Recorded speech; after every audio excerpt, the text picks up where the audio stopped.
আসতে পারি? আসুন, দরজাটা খোলা আছে।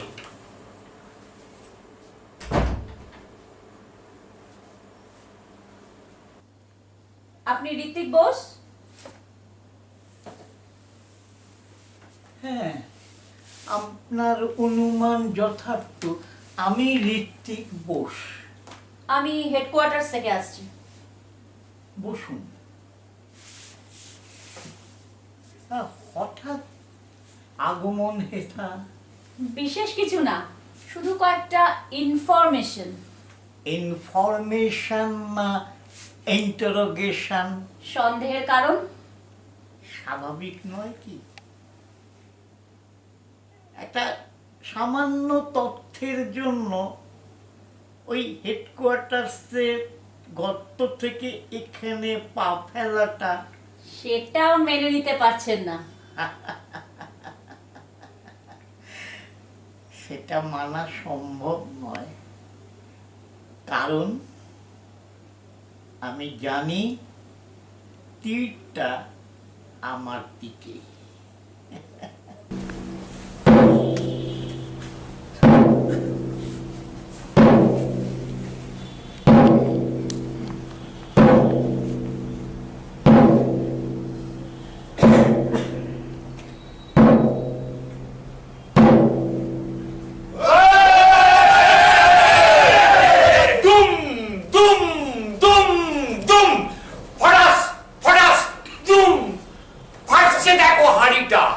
হাতে নাতে চোর ধরেছে বুদ্ধুভূতুম পুলিশটা।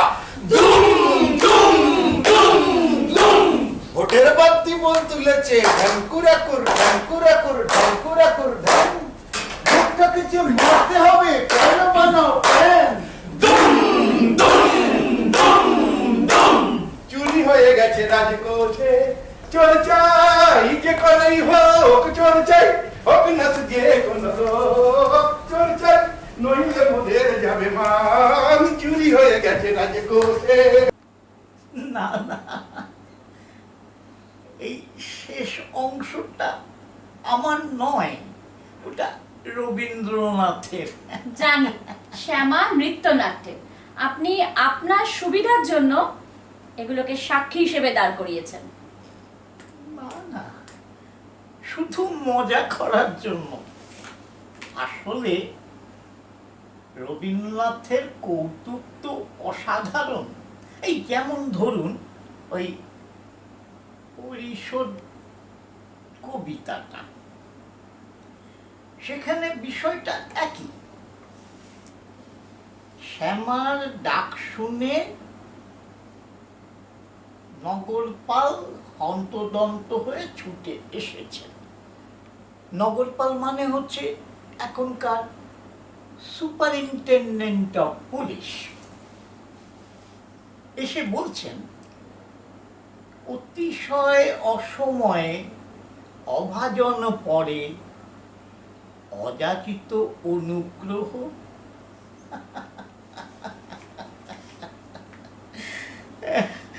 ওয়ে কি অনুপ্রাস, কান মাথা ঝনঝন করে। এর উপরে আবার ওই সৈয়দ মুজতবা আলী একটু চিমটি কেটেছে। তিনি বলেছেন রবীন্দ্রনাথ নাকি বোঝাতে চেয়েছেন যে পুলিশের কাছে এর থেকে বেশি কবিত্ব আশা করা যায় না।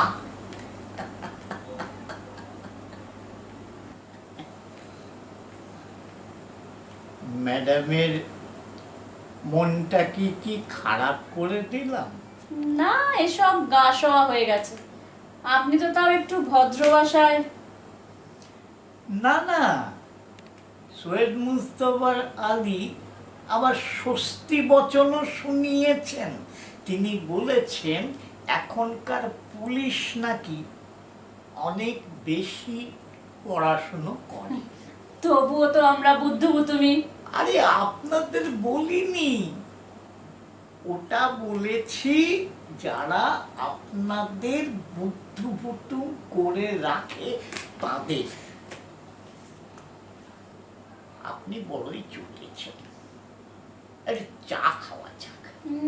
থাক না ওসব। না না, থাকবে কেন, এখানে গরম জল আছে ফ্লাক্সে, আর আমাকে গ্রুপের ছেলেরা ওই কতগুলো টি ব্যাগ দিয়ে গেছে, ভেজাবো আর আপনাকে পরিবেশন করব, এইটুকু।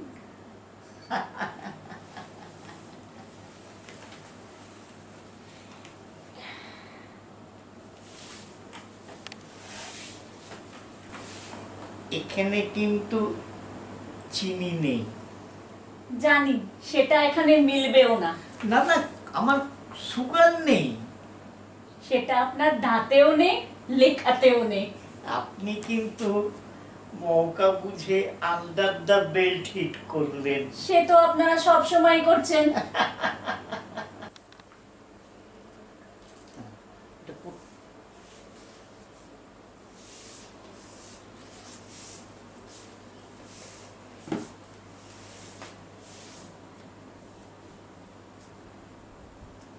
কি পড়ছিলেন? নীল দর্পণ? Yes, the great Dinabandhu Mitra, 1860। একদিকে নীলকর সাহেবদের অসহনীয় অত্যাচার, লোভ, আর অন্যদিকে কৃষকদের বুক ফাটা আর্তনাদ। কৃষকরা গান বাঁধল, নীল বানরে সোনার বাংলা করল এবার ছাড়খাড়, আর অসময়ে হরিশমূল রঙের হলো কারাগার। প্রজাদের প্রাণ বাঁচানো ভার। হরিশ মানে হিন্দু পেট্রিয়ট পত্রিকার? ইয়েস, হিন্দু পেট্রিয়ট পত্রিকার সম্পাদক হরিশচন্দ্র মুখোপাধ্যায়। এই কাগজটা আবার বেরোতো ইংরেজিতে, ফলে নীলকরদের কুকীর্তিগুলো সব ইংল্যান্ডে চলে গেল। মান বাঁচাতে ইংরেজরা এদেশে ইন্ডিগো কমিশন বসালেন, হরিশ দিলেন সাক্ষ্য। ওদিকে আবার পাদ্রী লং সাহেব একটা কাণ্ড করলেন। তিনি এই নাটকটাকে ইংরেজিতে অনুবাদ করিয়ে ছাপিয়ে দিলেন। শোনা যায় এই নাটকটা ইংরেজিতে অনুবাদ করিয়েছিলেন মাইকেল মধুসূদন দত্ত। ফলে পাদ্রী লংকে আদালতে উপস্থিত হতে বলা হলো। পাদ্রী লং কিন্তু কিছুতেই নাট্যকারের নাম বললেন না। ফলে তার 1 মাসের জেল আর 1000 টাকা ফাইন হল। বাংলার এক সুসন্তান কালীপ্রসন্ন সিংহ মশাই আদালতে টাকাটা সঙ্গে সঙ্গে পেমেন্ট করে দিলেন। বইতে নাট্যকারের নাম ছিল না? না, এই ছদ্মনাম গোছের একটা ছিল, সেটা অনেকটা এইরকম: নীলকর বিষধর দংশন কাতর প্রজানীকর ক্ষেমঙ্করে ন কেন চিত পতিকে নাভি প্রাণিতাং। কি সাংঘাতিক ব্যাপার! নীলকর সাহেবদের সমস্ত রাতটা গিয়ে পড়ল ওই হরিশের উপর। তাঁরা দিলেন কেস ঠুকে। ব্যাপারটা তাহলে আদালত অব্দি গড়ালো? শুধু গড়ালো না, আচ্ছা জটিল ব্যাপার হলো। এই কেসটা চলতে চলতে হরিশ মারা গেল। তখন তার বয়স মাত্র ৩৭। কেসটা তাহলে মিটলো তো? ধীরে রজনী, ধীরে। নীলকর সাহেবরা হরিশের বিধবা স্ত্রীকে জড়িয়ে এই কেসটা চালাতে লাগলেন। এটা তো আনএথিক্যাল। ম্যাডাম, কটা কেস এথিক্যাল হয়? কিন্তু এটা শুধু আনএথিক্যাল নয়, এটা একটা নিষ্ঠুরতা। ভিটে মাটি উচ্ছেদ করার একটা নোটিশ।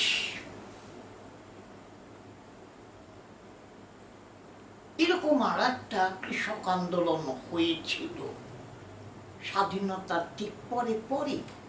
সেটা হলো তেভাগা আন্দোলন। তেভাগা আন্দোলন। এ প্রসঙ্গে আপনার নাটক ট্রেনটার অপেক্ষা দেখেছেন নাকি? ধন্যবাদ, অনেক ধন্যবাদ। আপনার অনেক নাটকই আমি দেখেছি। সর্বনাশ, আমি তো তাহলে আপনাদের সিসি ক্যামেরার আওতায়? তা কেন? সাধারণ দর্শক হিসেবে টিকিট কেটে আমি নাটক দেখতে পারি না? টিকিট বিক্রি করে যখন নাটক করছি, তখন যে কেউ টিকিট কেটে হলে ঢুকতে পারে, নাটক দেখতে পারে, ঘুমোতেও পারে, আবার হল থেকে বেরিয়ে যা খুশি তাই বলতে পারে। তাহলে আপত্তিটা কোথায়? আপত্তি তো করি, কারণ আপত্তি করলে কোনো লাভ হয় না, ওটা টেকে না। তা কেন? আপনার আপত্তি থাকলে বলুন, আমি চলে যাচ্ছি। এখানে তো টিকিট কাটার কোনো প্রশ্ন নেই।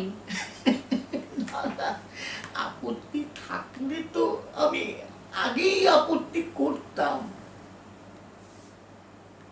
আসলে আর একটা খুশির খবর তো দিলেন। আমার নাটকের দর্শক খুব অল্প, সেখানে একটা দর্শক হলেও তো বেড়েছে। কেমন লেগেছে আমার নাটক?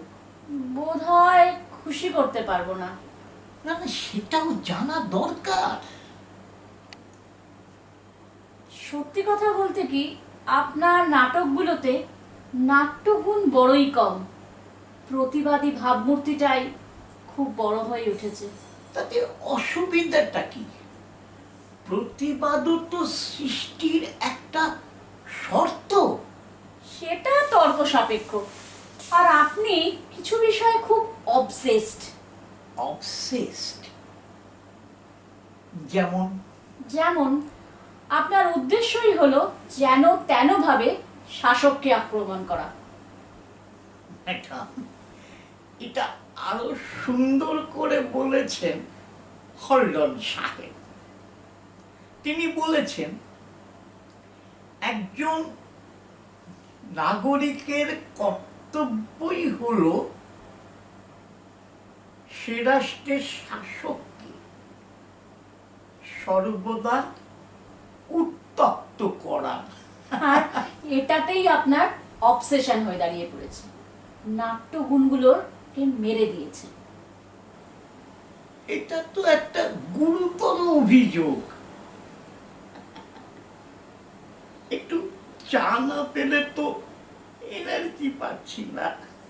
এবার আমি বানাচ্ছি। না না, আপনি বানাবেন কেন?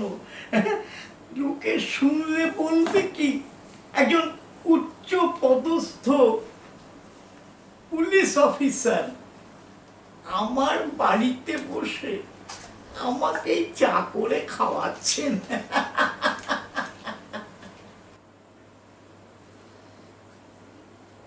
Thank you.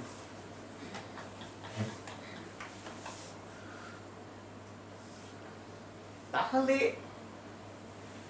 মোদ্দা কথাটা কি দাঁড়ালো? আমার নাটকে নাট্যগুণ কিছু নেই, এন্টারটেনমেন্ট নেই, আছে শুধু কিছু তত্ত্ব আর সমালোচনামূলক ক্লাস নোট। অধিকাংশ দর্শকই তো তাই বলে। আপনি কি অস্বীকার করতে পারেন লোকে নাটক দেখতে আসে আনন্দ পেতে, উপভোগ করতে, কিন্তু গল্প নেই, দ্বন্দ্ব নেই, সংঘাত নেই, আছে শুধু দীর্ঘ স্টেটমেন্ট। আনন্দ পেতে হলে তো সার্কাসে বা ম্যাজিক শোতে গেলে পারে, নাটক দেখতে আসা কেন? নাটকে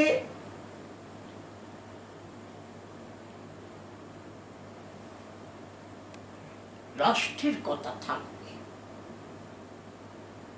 সমাজের কথা থাকবে,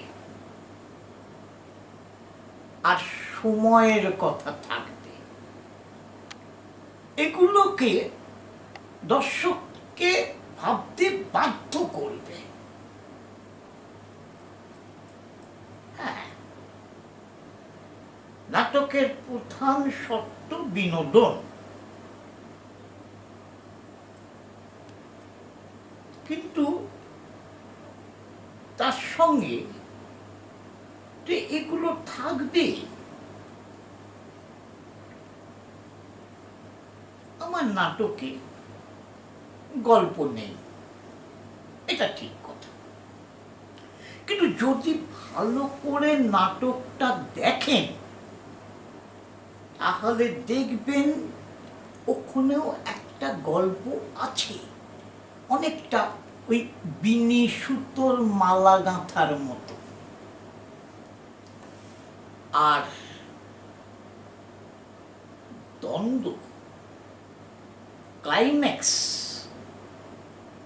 এগুলো তো মানুষের জীবন সঙ্গী, নাটকে তো এগুলো থাকবেই, সেগুলো আছে। আপনি কি অস্বীকার করতে পারেন আপনি একজন প্রোপাগান্ডিস্ট?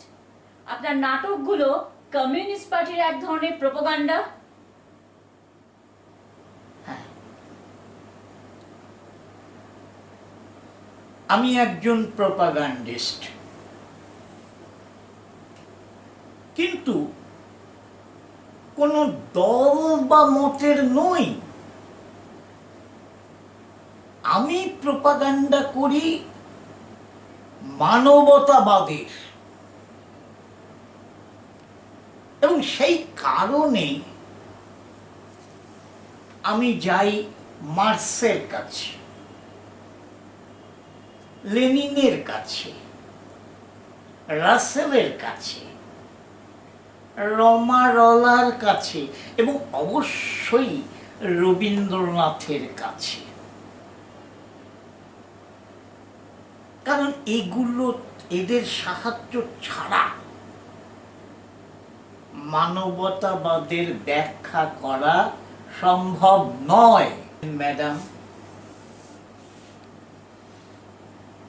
কবি মির্জা গালিব একবার বেনারসের এক সাধুকে দেশের দুঃখ দুর্দশার কথা বলে জিজ্ঞাসা করেছিলেন, কার হাতে ধরা আছে সর্বনাশের রাশ? সাধু যা বলেছিলেন মির্জা গালিব এইভাবে লিখছেন,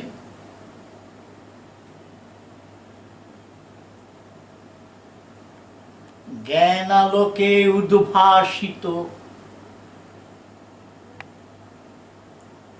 সেই বৃদ্ধ স্মিত হাস্যে কাশির দিকে অঙ্গুলি নির্দেশ করে বললেন,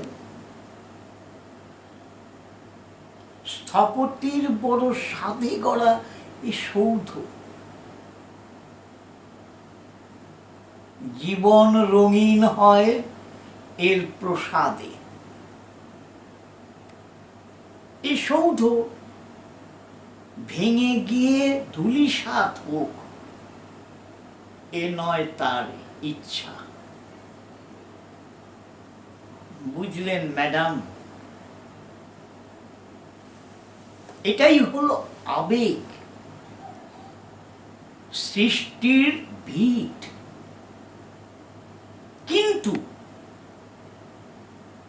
এটা রক্ষা করার দায়িত্ব ভগবানের নয়, মানুষের। অথচ আপনার প্যালেট ভর্তি শুধুই কালো রং, আর অন্য কোনো রঙের অস্তিত্ব নেই। ইচ্ছে করেই তো কালো রংটাকে আমি বেশি করে ব্যবহার করি, কারণ সাদাটাকে আরো বেশি উজ্জ্বল করার জন্য। এই পাগল কলাখালি স্বাধীন ভারত দেখতে যাবি? কেল্লাগড়ের মাথায় চড়ে কলা চুরবেন নেতারা। উপবাসের ব্রত ভেঙে ঢেকুরে উঠুক আরামটা। কি কইলি? পেট ভরে নাই, সাউন্ড নাই, খাদ্য নাই। তাইলে বলি জলটা ঢালি, নিমান ফেলো উনুনটা। নেতাদের মান্য করি, শহীদ হওয়া চেষ্টা। আহা, শহীদ হয়েছে। আপনি কি সত্যি সত্যি বিশ্বাস করেন দেশ একই জায়গায় দাঁড়িয়ে আছে, আগের চেয়ে একটু এগোয়নি? না, এগিয়েছে। শক্তিমান রাষ্ট্রগুলোর সঙ্গে তার ঠুকে এগিয়েছে। সে অ্যাটম বোমা তৈরি করেছে, স্পেস অভিযান করেছে, আধুনিক অস্ত্র শস্ত্রে শক্তিমান হয়ে উঠেছে, প্রতিবেশীদের ধমকাচ্ছে আর উঁচু গলায় যুদ্ধের হুঙ্কার দিচ্ছে। ব্যাস এইটুকু? জীবনযাত্রার মান এগোয়নি, অর্থনীতির বিকাশ ঘটেনি, শিক্ষা, খাদ্য, শিল্প, সামাজিক অবস্থার উন্নতি হয়নি, উন্নয়ন হয়নি।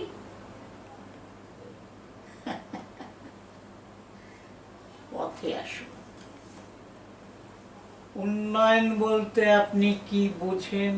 সবাই যা বোঝে, আগের অবস্থা থেকে উত্তরণ। আমি কিন্তু তা বুঝি না। আমি বুঝি ওই স্বাধীনতাহীনতার উৎসগুলোকে নির্মূল করা। তার মানে দারিদ্র, অত্যাচার, অর্থনৈতিক সুযোগ সুবিধার অভাব, সামাজিক বৈষম্য, শাসকদের অস্থিরতা আর রাষ্ট্রের দাম্ভিক কার্যকলাপ। আরে বাস, আপনি কি বিপ্লবী দলে নাম বেরালেন নাকি? সাবধান, এই বয়সে আর ওসব দলে দাঁড়াবেন না, বিপদ বাড়বে বই কমবে না। ম্যাডাম, বিপ্লবী দলে না ভিড়লে কি বিপ্লবী হওয়া যায় না? সেটা সত্যি, যারা বলে কই বিপ্লব করে তাদের চেনা খুব সহজ, আর যারা মেঘের আড়াল থেকে বান মারে তাদের চেনা বড় দায়। এই মেঘনাথদের ধরার জন্যই তো আপনাদের পয়সা দিয়ে রাখা হয়েছে। আপনি তো এখানে এসেছেন সেই কারণেই। তবে ম্যাডাম, আপনাকে একটা অ্যাসুরেন্স দিই, সেটা হচ্ছে এই যে স্বাধীনতাহীনতার যে উৎসগুলোর কথা বললাম, এগুলো আমাকে অনুপ্রাণিত করেছে অমর্ত্য সেনের লেখা। আর বিপ্লবী মন্ত্রে তো সেদিনকেই দীক্ষা হয়েছিল, ওই যেদিন ২৫০০ বছরের বৃদ্ধ ভদ্রলোকটার সঙ্গে আমার প্রথম পরিচয় হয়েছিল। জাগো। কে কে আপনি?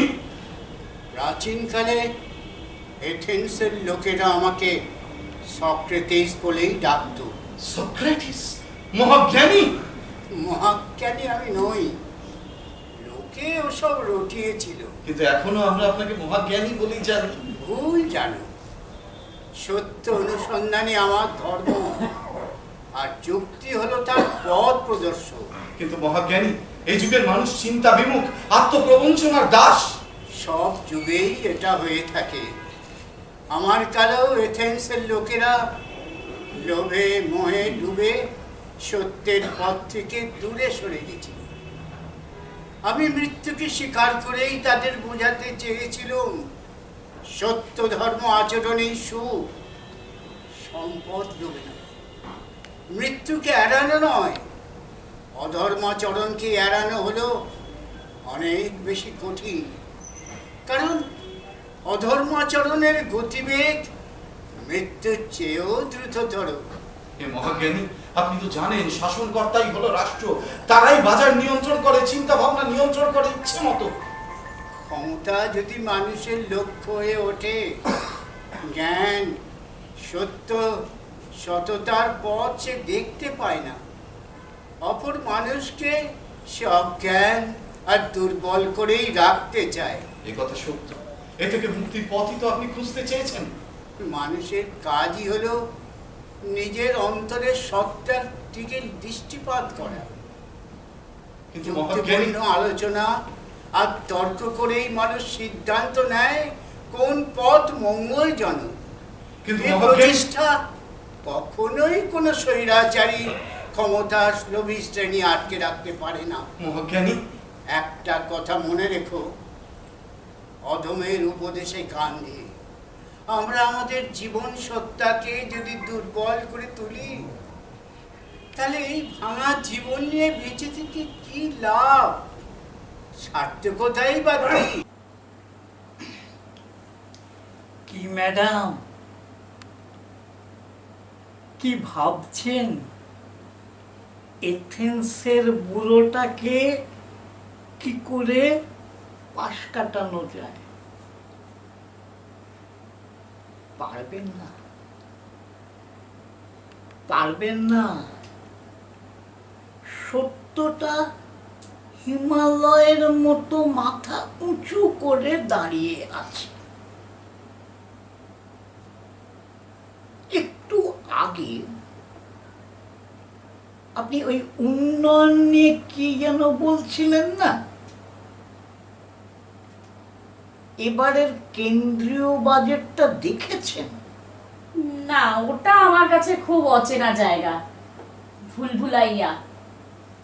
আমিও বুঝি না, তবে বোঝার একটা ভান করতে হয় বুদ্ধিজীবী সাজতে। বুদ্ধিজীবী বলে সকলেই তো পরিচিতি দিতে বেশ গর্ববোধ করে। ওই বুদ্ধিজীবী শব্দটার প্রতি আমার কিঞ্চিত অনীহা আছে। তবে শুনেছি বা এখনকার অনেক বুদ্ধিজীবী তারা আপন সত্তাকে ছেড়ে দিয়ে একটা ভাঙাচোরা জীবন নিয়ে বেশ আনন্দে বা খুশিতে আছেন। বাজেট নিয়ে কি বলছিলেন? বাজেট, বাজেটটা কি? বাজেটটা হলো আগামী 1 বছর জনগণকে কতটা সুখ এবং স্বাচ্ছন্দ্য দেওয়া যায় তার একটা আগাম হিসাব। কিন্তু এবারের বাজেটে জনগণই নেই। মানেটা খুব জটিল। জনগণ বাজেটের জন্য অপেক্ষা করে তার রোজকার জীবনে কি সুযোগ আর সুবিধা পাবে তার দিকে তাকিয়ে। কিন্তু এবারের বাজেটে দেখা যাচ্ছে পেট্রোল, ডিজেল, কেরোসিন, গ্যাস ভর্তুকি বাজেট পরিসরের বাইরে রাখা হয়েছে। এর অর্থ পার্লামেন্টে এ নিয়ে কোনো বিতর্ক করা যাবে না। অথচ রাষ্ট্রের যে কটি লাভজনক প্রতিষ্ঠান সেগুলোকে ওই কর্পোরেট হাউসের হাতে তুলে দেবার জন্য ব্যবস্থা করা হচ্ছে। এই হচ্ছে আজকের রাষ্ট্রের কল্যাণময় রূপ আর উন্নয়নের স্বরূপ।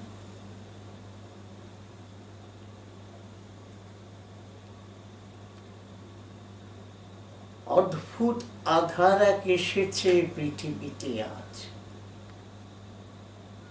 যারা অন্ধ সবচেয়ে বেশি আজ চোখে দেখে তারা, যাদের হৃদয়ে প্রেম নেই, প্রীতি নেই, করুণার আলোড়ন নেই। পৃথিবী অচল আজ তাদের সুপরামর্শ ছাড়া। ঘন ঘন ছাইল গগন ঘনাইয়া, স্তিমিত দশ দিশি স্তম্ভিত কানন, সব চরাচর আকুল। কি হবে কে জানে, ঘোরা রজনী দিকললনা ভয় বিভলা, গহন ঘন ছাইল গগন ঘনাইয়া।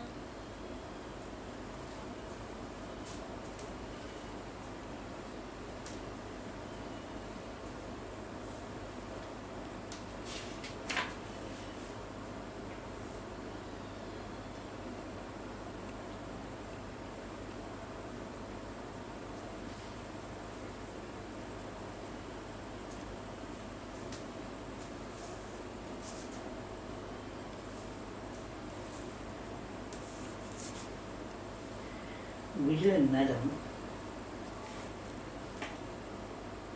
টাইমস পত্রিকায় একবার একটা মূল্যবান লেখা বেরিয়েছিল। তাতে লিখছে 464 বছরের পুরনো বাবরি মসজিদের শীর্ষে শোভিত 3টি গম্বুজের মতো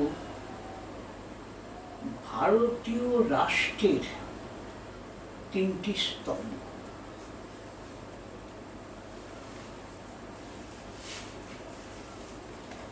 গণতন্ত্র, ধর্মনিরপেক্ষতা এবং আইনের শাসন, এগুলোকে এখন বিনষ্ট করা হচ্ছে। আপনার নাটকগুলিতে এই প্রসঙ্গ আপনি বারবার ব্যবহার করেছেন। আমি ব্যবহার করব কি? বড় কর্তাদের হাত ধরে তো ওরাই উঠে এসেছে। তাহলে আপনার ধারণা শাসকরা নিজেদের স্বার্থে এসব করেছে? সাম্প্রতিক ঘটনাগুলো কি সেই সাক্ষ্যই দিচ্ছে না?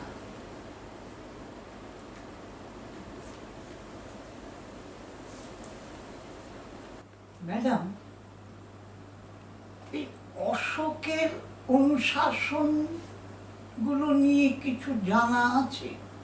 জানি, ধর্মাশোকে পরিণত হওয়ার পর প্রজাদের উদ্দেশ্যে তার পাথরে খোদাই করার নির্দেশনামা। এইরকম একটা নির্দেশনামায় তিনি লিখেছেন, বুদ্ধির সাহায্য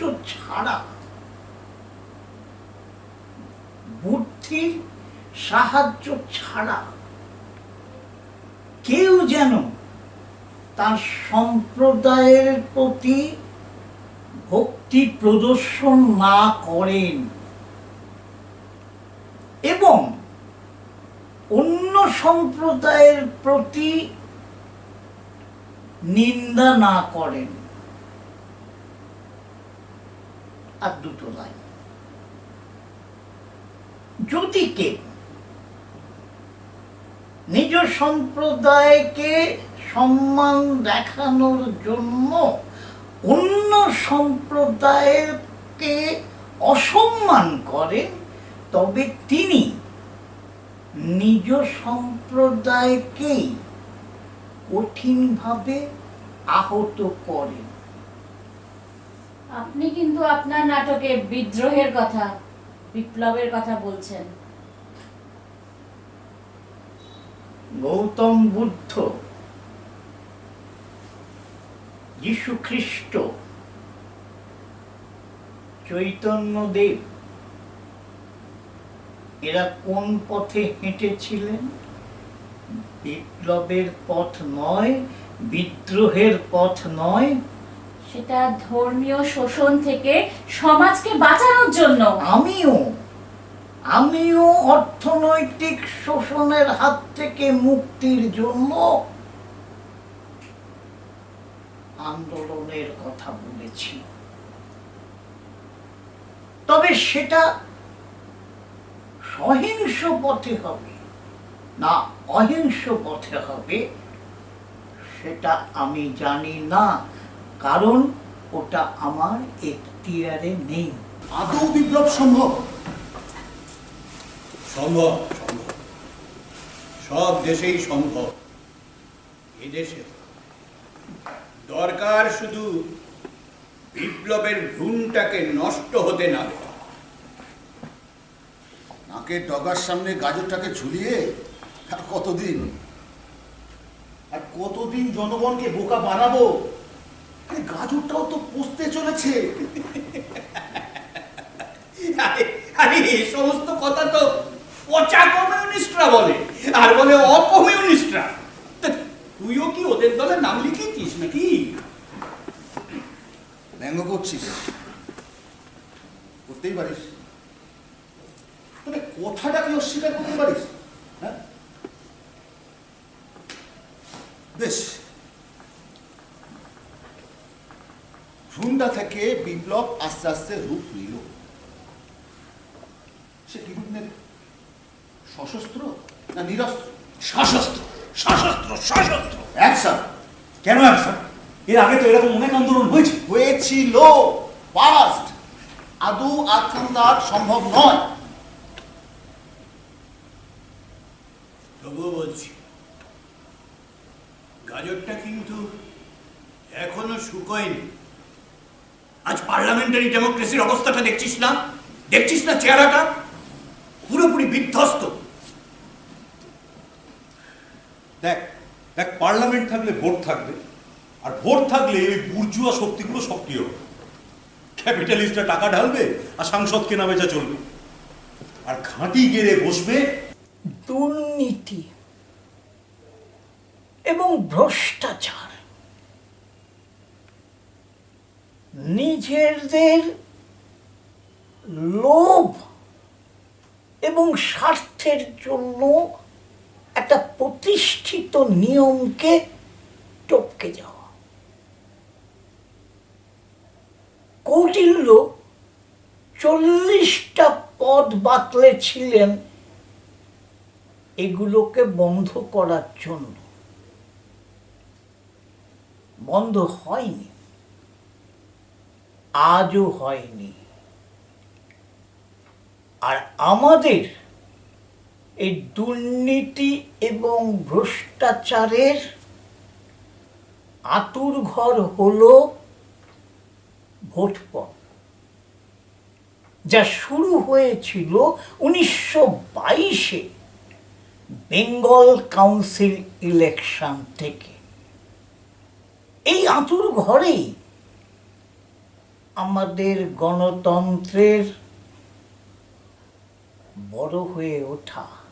বুঝলে বাবা সকল, মানে চেক হই হই রই রই কাণ্ড। হ্যাঁ, সকালবেলা থেকে বাবা কাকাদের চিৎকার, উঠ উঠো, ওদিকে যে বিস্তর লাইন পড়ে যাবে, বিস্তর তারা চিৎকার চেঁচামেচি, শেষে মুখে হাসি, বুকে বল নিয়ে মার্চ করুন এবং ভোট দেন। আমরা অবশ্য ভোটটা দিয়েছি, উৎসবটা পাইনি। বারুদের গন্ধ শুকতে শুকতে গেছি, মাস্তানদের হাতের তলায় ধাতব বস্তু লুকি চুকি দেখতে দেখতে ফিরেছি।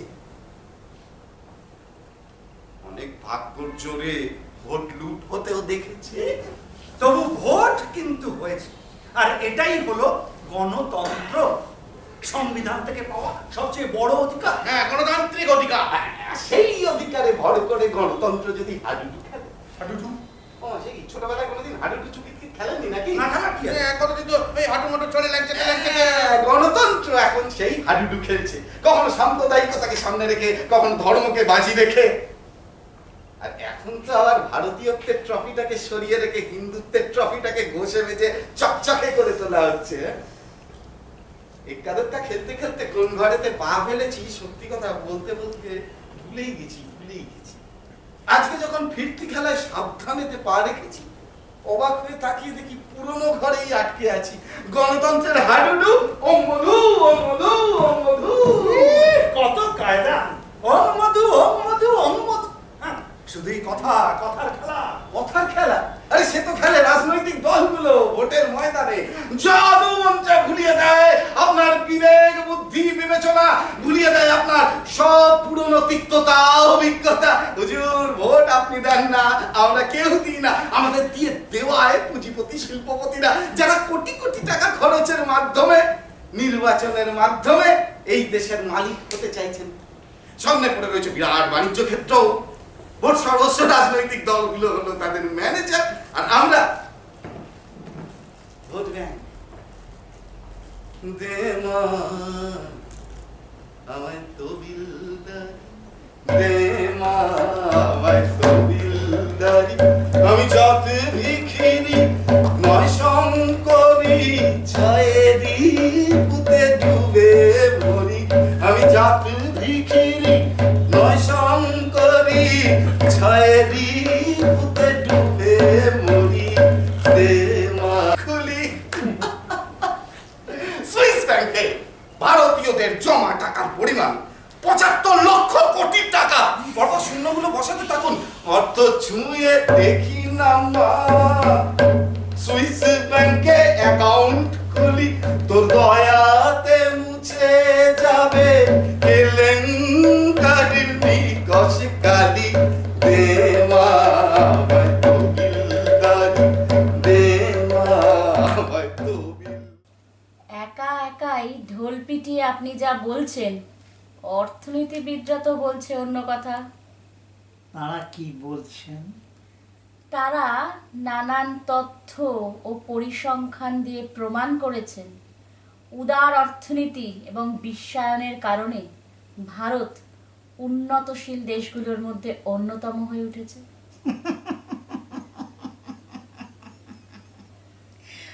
আমার ডায়লগ দিয়ে আমাকেই ঘায়েল করার চেষ্টা। হবে না, পারবেন না, কারণ উত্তরটা ওখানে আছে। কারা কারা বলছেন এসব কথা? হ্যাঁ কারা? এই প্রযুক্তির কিছু প্রবক্তা আর এদেশে তাদের কিছু চেনা চামুন্ডা, মন ধরেছে কিছু বুদ্ধিজীবী, সঙ্গে আছে কিছু খবরের কাগজ। পরনে টেনা নেই, বেনারসির স্বপ্ন দেখায়। স্বপ্ন? স্বপ্ন? আর এই স্বপ্নটাকে নিয়ে গেছে এমন একটা জায়গা যেখানে তুমি তোমার সত্তা, চিন্তা, স্বাধীনতা সব কিছু বন্ধক রাখতে বাধ্য হচ্ছ ওদের কাছে। ওরা চাইলে তোমাকে সেক্স ভায়োলেন্সের রাস্তায় হাঁটতে হবে, মদের ঝর্ণাতলায় চান করতে হবে, রাত্রির জেগে খেলা দেখতে হবে। আর ইচ্ছে না থাকলেও নারীর ইজ্জত লুটের দৃশ্যগুলো বাড়ির সকলের সঙ্গে বসে ট্যাপ ট্যাপ করে দেখতে হবে। ওদের ইচ্ছেতেই হবে। তোমাকে তোমাকে করতে হবে, করতেই হবে। দাসত্ব, দাসত্ব, দাসত্ব, স্লেভারি, স্লেভারি, স্লেভারি।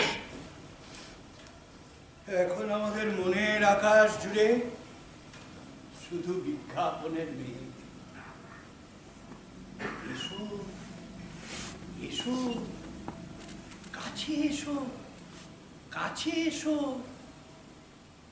আরাম দেব, স্বাচ্ছন্দ্য দেব, সম্পদ দেব। শুধু চেয়েও না শান্তি, চেয়েও না সুখ, সব দিতে লাগবো। কনজিউমারিজম, কনজিউমারিজম, কনজিউমারিজম, সদা, সদা, সদা। কনজুমারিজম, কনজুমারিজম, সওদা, সওদা। এই সওদা করতে গিয়েই আমরা আমাদের সমস্ত শৃঙ্খলাগুলোকে নষ্ট করছি, বেআইনি কার্যকলাপগুলোকে প্রশ্রয় দিচ্ছি,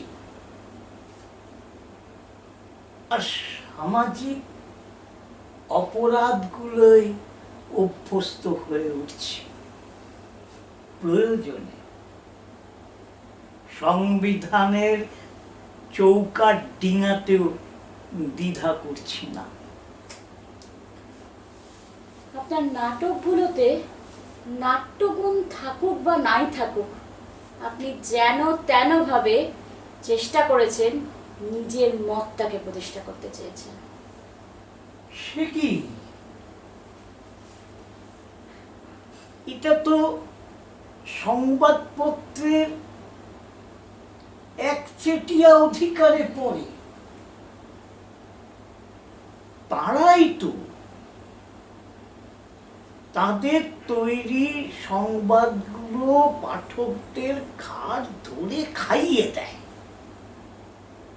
এমন ভাবে ঘাটটা ধরে যাতে করে তুমি না অন্য কোনো পাপের দিকে তাকাতে পারো। আপনি কি বোঝাতে চাইছেন? তো খুব সহজ সহজ কথা। এই সংবাদপত্রগুলো চালায় কারা? মালিকরা। আর এই মালিকদের স্ট্যাটাসটা কি? নিঃসন্দেহে ধনবান। না, শুধু ধনবান নয়, তারা সমাজে প্রতিষ্ঠিত মানুষ। এইবারে বলুন তো, যে কাদের দাক্ষিণ্যে সংবাদপত্র চলে? পাঠকদের, তারা কেনে বলেই তো। ঘেসু ঘেসু, কিছুই বোঝেন না। সংবাদপত্রগুলো চলে বিজ্ঞাপনের পয়সায়, আর এই বিজ্ঞাপন দেয় কর্পোরেট হাউস। তাহলে ইকুয়েশনটা কি দাঁড়াচ্ছে? মালিক পক্ষ plus corporate house is equal to খবর। এখন আপনি বলুন যে এদের স্বার্থ পূরণ করে না এরকম কোনো খবর তারা ছাপবে? ছাপতে পারে না। প্রয়োজনে তারা নিজেদের বানানো খবর ছাপবে অথবা ভুল খবর ছাপবে।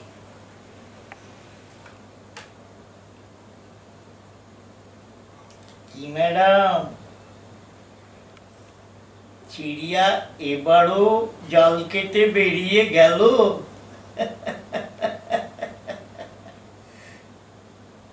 আসলে কি জানেন, আমরা সাধারণত দুটো প্রেক্ষিতে কাজ করি, একটা সাদা একটা কালো। কিন্তু এছাড়াও আর একটা প্রেক্ষিত আছে, সেটা হচ্ছে অন্তর্প্রেক্ষিত। আমি আমার নাটকে সেটাকে বেশি করে ব্যবহার করি, সেই কারণে দর্শক আমার ওপর বা আমার নাটকের উপর খুব একটা সন্তুষ্ট হয় না, বিরক্তি প্রকাশ করে।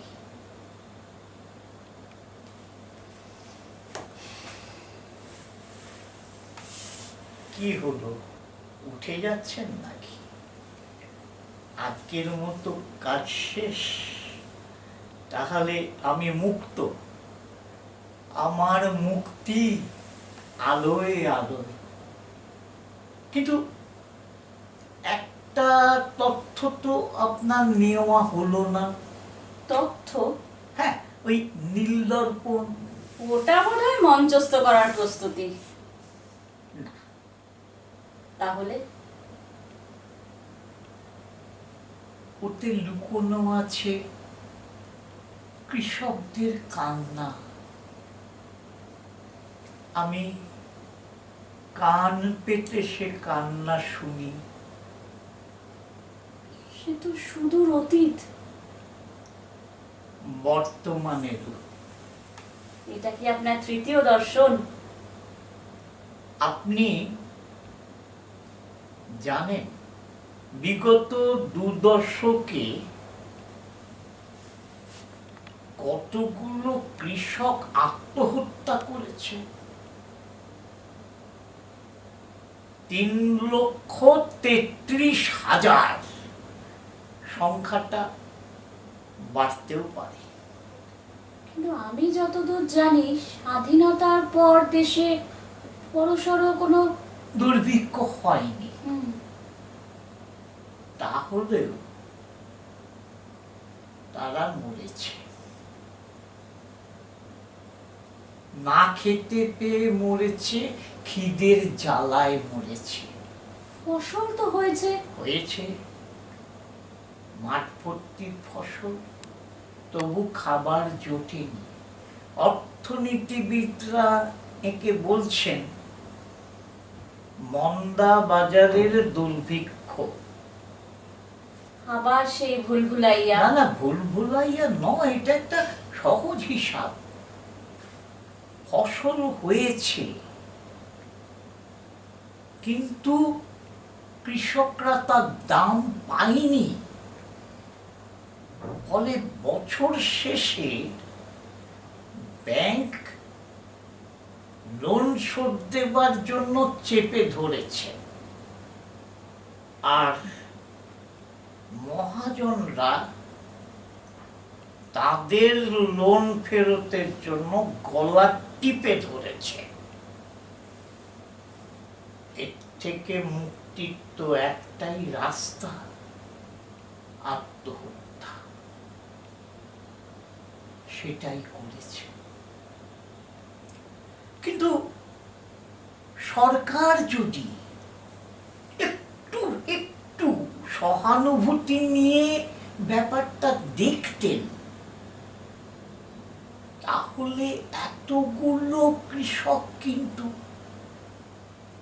মারা যেত না। আর আমাদের দেশের খবর কাগজ আলাগুলো ওই ধরি মাছ না ছুঁই পানি, এইভাবে খবরগুলো অল্প অল্প ছেপেছে। তাতে করে একটা গণজাগরণ হয়নি, একদিনও অরন্ধন পালিত হয়নি, একটা মোমবাতিও জ্বলেনি। 1 মিনিট।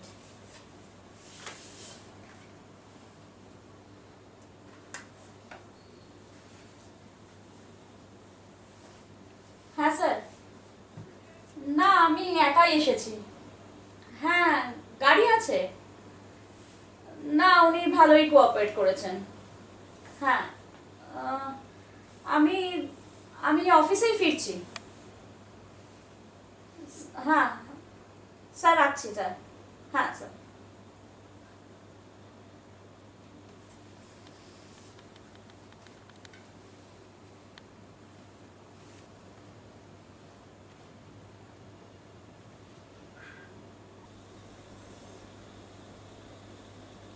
এখন বোধহয় আপনার সঙ্গে আমাকে যেতে হবে। আপাতত সেরকম কোনো নির্দেশ নেই। আপাতত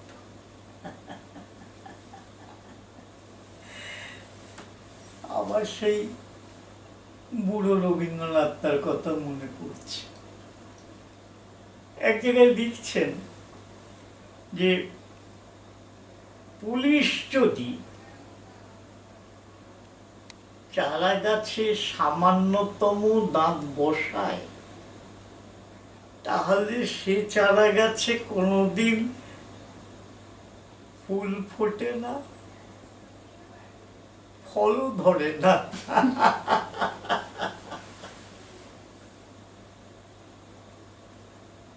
আচ্ছা ম্যাডাম, আপনি এখানে এসেছিলেন কেন? আমার কথা বন্ধ করানোর জন্য, নাকি আমার রং বোঝার জন্য? আসলে ব্যাপারটা কি জানেন, শাসক মনে করে জোর করে, ভয় দেখিয়ে সমস্যাগুলোকে যদি সরিয়ে রাখা যায়, তাহলে তারা নিরাপদে থাকবে। ব্যাপারটা কিন্তু তা হয় না, উল্টোটা হয়। রাষ্ট্রের আচরণ যত কঠোর হয়, জনগণের সঙ্গে বিচ্ছিন্নতা তত বাড়ে।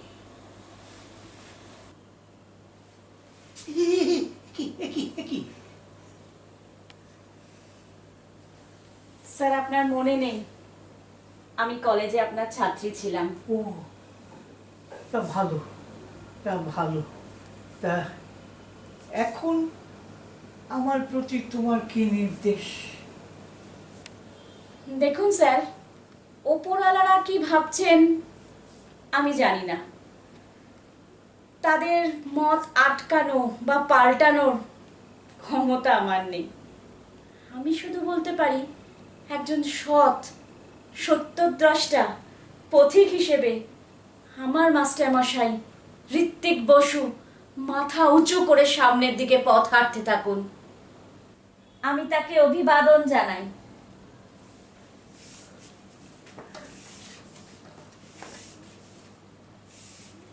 চলি।